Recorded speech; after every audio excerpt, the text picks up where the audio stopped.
Magandang araw sa inyong lahat mga kapit lovers and welcome na naman sa aking channel.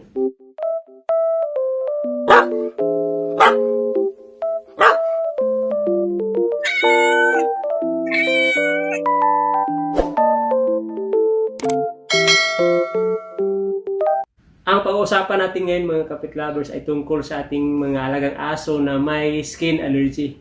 Ano ba ang dapat na ipakain sa ating mga alagang aso na may skin allergy na mga klaseng pagkain like dog food para di lumala yung mga pangangati nila mga kapit lovers. Itong aso ko, yung may skin allergy na atopic dermatitis, since 2021, 100,000 na mahigit ang nagastos namin mga kapit lovers. So grabe ang laki. Hanggang ngayon may maintenance pa siya na Apoquel tablet na tag 210 ang isang tableta. So imagine, isang tableta, 210. May atopic dermatitis naman rin sa tao. Sa aso, yan ang pinakamahirap gamutin.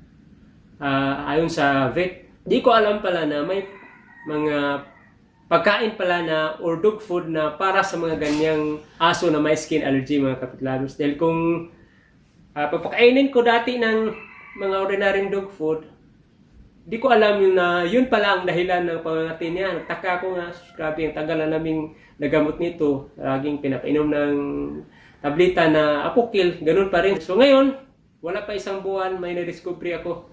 Dahil kita ko rin o nabasa ko sa mga comments sa mga previews ko na videos yung mga subscribers ko. Salamat pala sa mga nag-subscribe sa akin yung nag-comment na ang ginagamit nila na klaseng dog food ay hypoallergenic pala na dog food mga kapit lovers. So, sa mga wala pang idea, sa mga aso dyan na may skin allergy, katulad sa alaga kong aso, ang gagamitin natin mga kapit lovers na dog food ay yung hypoallergenic. So, ngayon ko lang nalaman, wala pang 2 buwan, gumagamit ako ng hypoallergenic na dog food.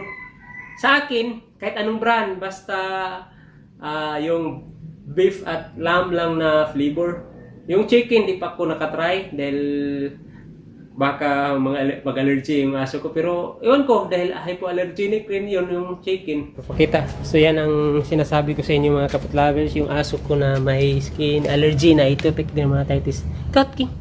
Tingnan nyo. Yan. King, kala sa King. Tindog sa King. Titing. Oh, tingnan nyo mga kapit lovers. Oh. Unti-unti nang may tumutubo dito na mga balahibo. Dati wala to.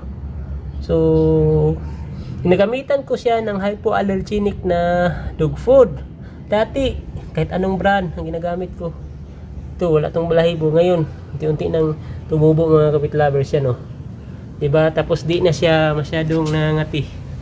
Pero, pinapainom ko pa rin siya ng tableta mga kapit lovers. Pero, di na araw-araw. So, at least, makasave tayo. So, yan. Diba? Hing, aray, gukit. Cut. O, tingnan nyo mga kapit lovers, oh. Yan, bumalik na ang ganda sa alaga ko. Luya. Ging. Luya, mani. Yan. Yan. Oh. Yan yun, dito balahibo sa puwitan niya mga kapit lovers. Oh, tumubo na. So, ganyan na ang kalagayan ngayon sa aso ko mga kapit lovers. Unti-unti nang tumubo yung balahibo niya. So sa mga may skin allergy dyan na mga aso, mga kapit lovers, ang ipakain nyo ay yung hypoallergenic na klaseng dog food. Kahit anong brand, pwede yung mumurahin, may mamahalin rin. So nandiyan lang sa inyo mga kapit lovers kung ano ang maabot ninyo sa inyong pera. Kung gusto kayong mamahalin, meron. Mas maganda talaga yung mamahalin kaysa mamurahin. So hanggang dito na lang ang video ko mga kapit lovers. Sana may natutunan kayong kaunting mga idea about sa topic ngayon. And again, sa mga bagong visitors o viewers sa channel ko, huwag niyong kalimutan mag-like, mag-subscribe at pakiclick na rin ang notification bell para updated kayo sa sunod ko mga upload na video. Thank you for watching. God bless us all.